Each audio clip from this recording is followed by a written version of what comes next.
The final, aspect that I want to just discuss with you before starting deep diving into the management of sales and order fulfillment activity with SAP ERP is, just an overview of which are the characteristics of the sales management process. You can see here, the cycle of the typical sales management process. So you start with some pre-sales activities in order to meet the customer. Then we need the customer, and you can make a sales order entry. Once you made the sales order entry, you need to understand if the product is already available, or you need, to realize the product. In any case, you have to pick the materials. You have to pack the materials required by the customer, and to deliver these goods to the customer. Once the goods have been received, you should post the fact that the goods have been received, and finally, if all is okay, you can invoice the customer and to be paid, and finally receive the customer payment. So just start analyzing some of these steps and their characteristics.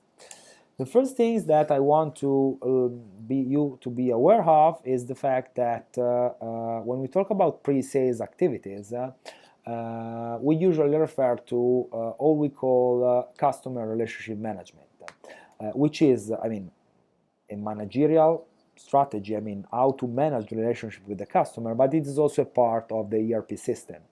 When a sales agent or a sales guy executes some pre-sales activities, usually is supported by what we call the customer relationship management CRM system, which is a component of the ERP system which assists salespeople as it's able to register all the activities related to the customer relationship that the company has had in the past, like phone call, like on-site meeting, like lectures, like campaign communication, like past orders, and so on. So the customer relationship management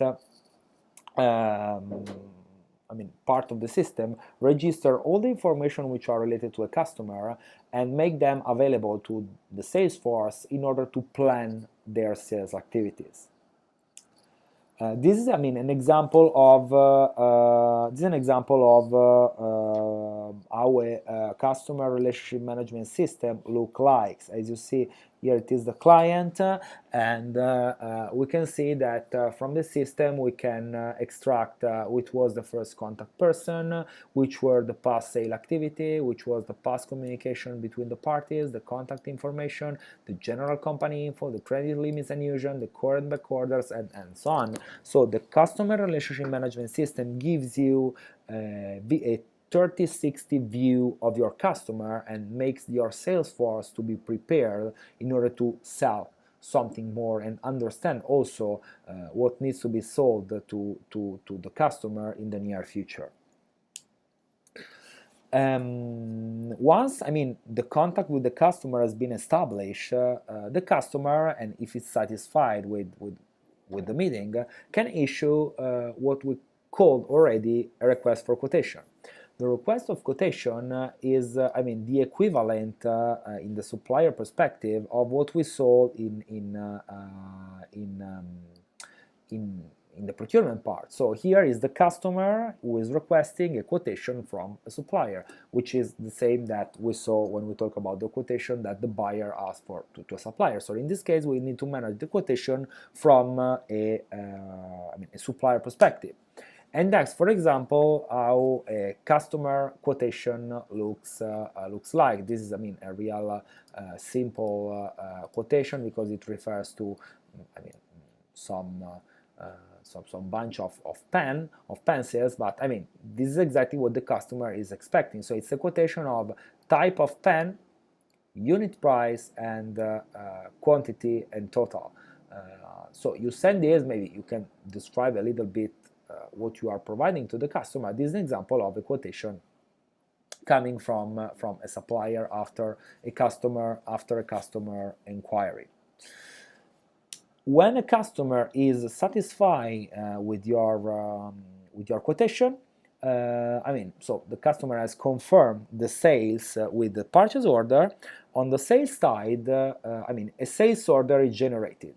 A sales order is generated which include, information which are complementary to the one included in the purchase order. So customer information, material, service and quantity, pricing, specific delivery dates and quantities, shipping information and billing information of the customer. And here you see an example of a sales order templates where we can find all the information that we discussed. So the customer is happy with your offer, issue a purchase order, you generate internally a sales order to track these selling activities. Pay attention to the fact that apart from, let's say, basic information, a sales order generates also some more strategic information for customer order management. So in order to manage the order fulfillment, you need to understand which is the expected delivery schedule, which is the shipping point and route determination, the availability check, so if there are conditions to meet schedule and type of delivery for the customer, transfer of this requirement to production, so what production need to do to support order fulfillment, which is the pricing if there are credit limit check, or let's say which is the level of risk associated to this type of customer. Then once all is okay, of course, then you need to when you have the product to be delivered, of course you need to manage all the shipping and transportation activities, which again begin as in the customer and of the customer side with the delivery document generation, which needs to be aligned with the sales order. So sales order and delivery document needs to be the same, and in the delivery documents you should have information about where to pick product, how to pack it, what type of transport needs to be loaded, and which good issue need to be posted. And once all is executed, then an outbound delivery activities is created in terms of picking proposal, calculation of weight and volume, check scheduling, consider partial delivery, and update rows assignment. So all the logistic stuff that we'll see more in detail in the logistic module. Of course, when the order has been delivered and the customer is actually happy, we can just bill the customer, so generate the customer invoice in order to make the customer paying what he has or she has received. And here you see an example of an invoice document, but we already talked about the invoice in the procurement part. In the procurement part, we just see how I manage an inbound invoice. In this case, is how to manage an outbound invoice. So in this case, it's the supplier that is sending the invoice to the customer. In the procurement model, is the procurement receiving invoice from external, so from the supplier. There are different approaches in billing the customer. So you can, for example, set the system to create one billing document for each sales document, like one invoice per delivery. Or, as long as certain data agrees, you can also combine different documents, order or deliveries, fully or partial in a common billing documents if they are, for example, for the same customer. Or in certain cases, instead, you can split invoices. So you want that the invoices are generated in a separate ways, even if the delivery is the same, but they contain different type of product or stuff like this.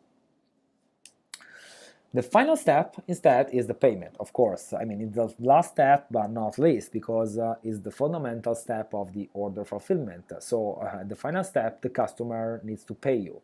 The company needs to receive financial flow from the customer, and this step is usually managed by the financial accounting department that adjust payment posting and reconciliating the differences between eventual difference between payment and invoices.